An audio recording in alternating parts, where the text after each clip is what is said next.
Buenas noches, quinta edición de Cosechas y Negocios.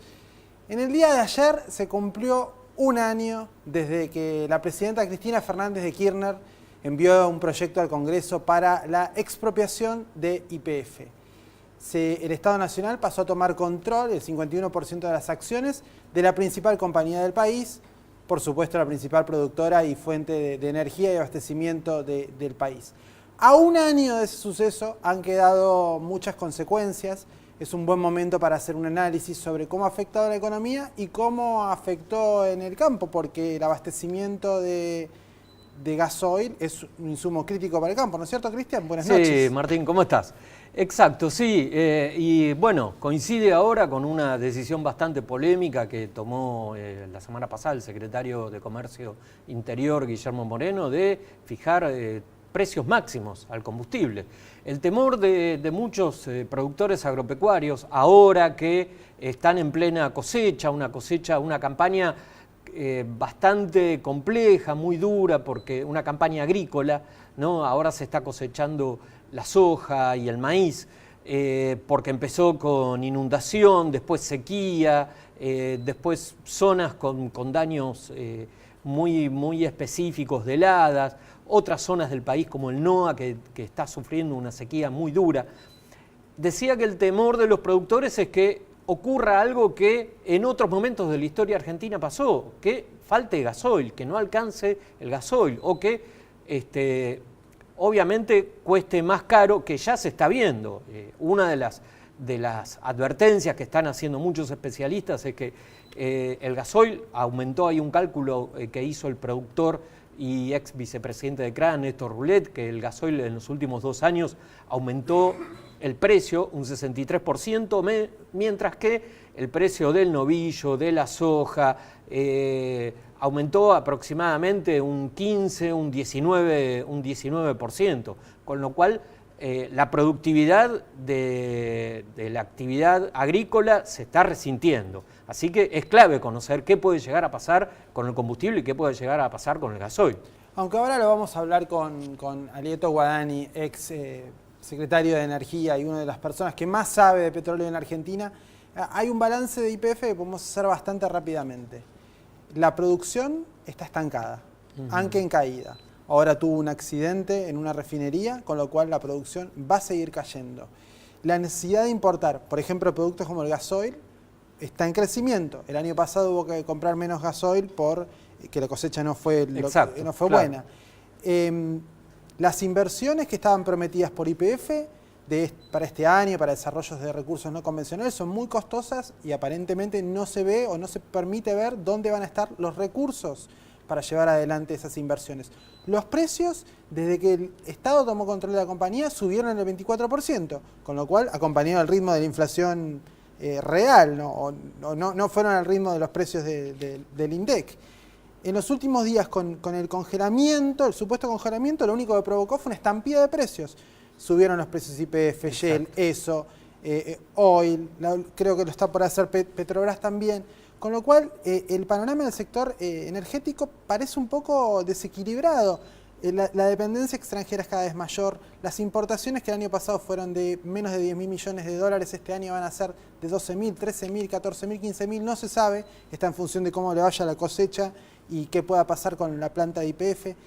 A un año de estatización, la búsqueda de la soberanía hidrocarburífera, que era el mayor enunciado del gobierno, parece haber quedado, está muy pendiente. Ahora, el gobierno dice, bueno, que uno cuando va a cargar nafta no tiene que hacer las colas que hacía antes o encuentra. ¿Es así? ¿Con esto alcanza?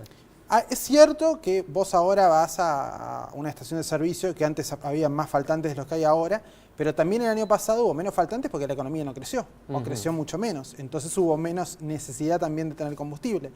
Y por otro lado, YPF el año pasado vendió mucha nafta super, que es lo que la gente quiere, pero eso en su balance no deja buenos números y le deja menos dinero para hacer otras inversiones.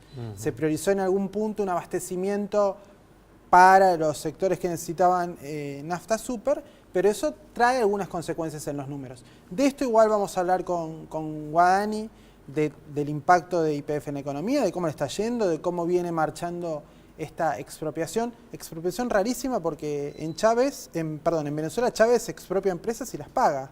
Aquí en Argentina no. Todavía hay un litigio. El tribunal, más allá de que hay un litigio con Repsol, que bueno, eso es otro tema, el Tribunal de Tasación de la Nación, eso se dijo en el Congreso hace un año, iba a establecer un valor por el cual se expropiaba la compañía, negativo, positivo, el gobierno argumentaba que Repsol debía plata, muy bien. El valor ese del Tribunal de Tasación no está, no está, o sea que hasta ahora no es una expropiación técnicamente, sino que es una confiscación. El Estado se quedó con una compañía por la cual todavía no pagó un peso.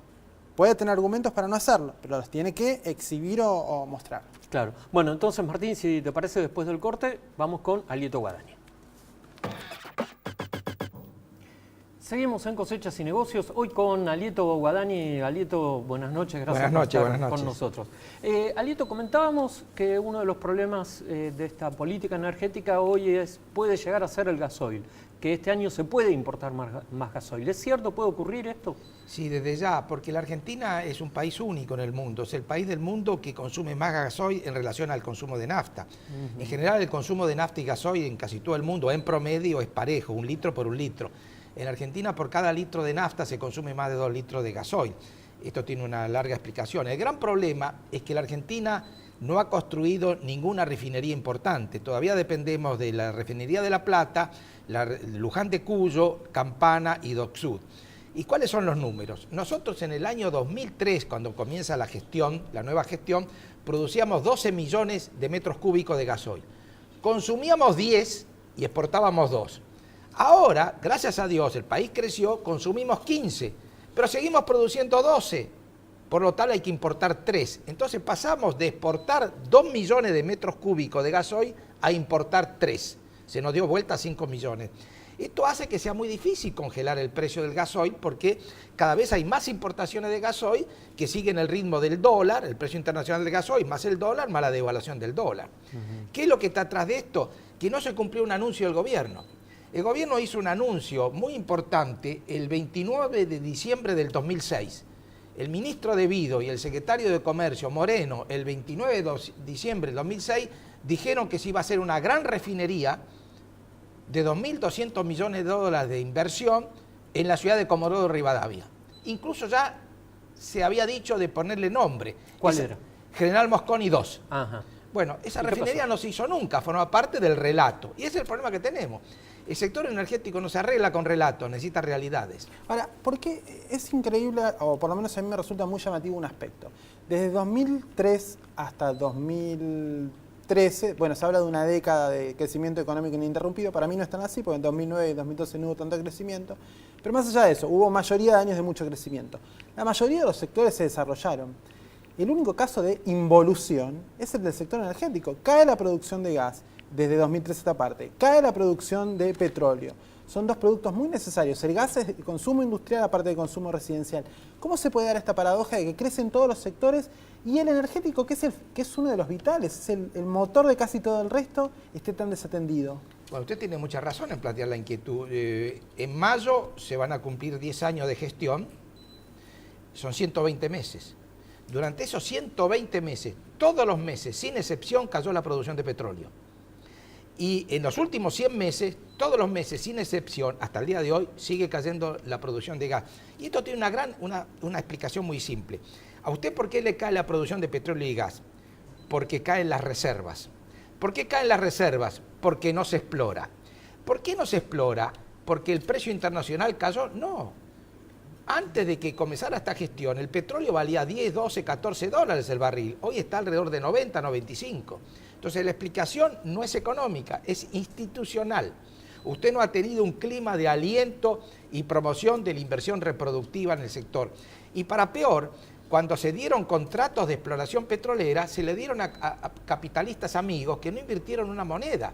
Estoy hablando concretamente en la provincia de Santa Cruz de Lázaro Báez y Cristóbal López, que se quedaron con 14 contratos por más de 7 millones de hectáreas y no cumplieron los compromisos que los contratos exigían. Pero ¿y el Estado dónde estaba? ¿Dónde estaba el Estado para regular esto? Porque el Estado parece que se dio cuenta de que había problemas petroleros en diciembre de 2011. Hasta allí parece que no los vio. ¿Dónde estaba el regulador? ¿Dónde estaba Daniel Cameron? ¿Dónde estaba el ministro de Vida? Bueno, acá hay algo mucho más serio. el golpe de gracia al sector petrolero argentino, particularmente YPF, se verifica exactamente el día 21 de febrero del 2008. ¿Por qué?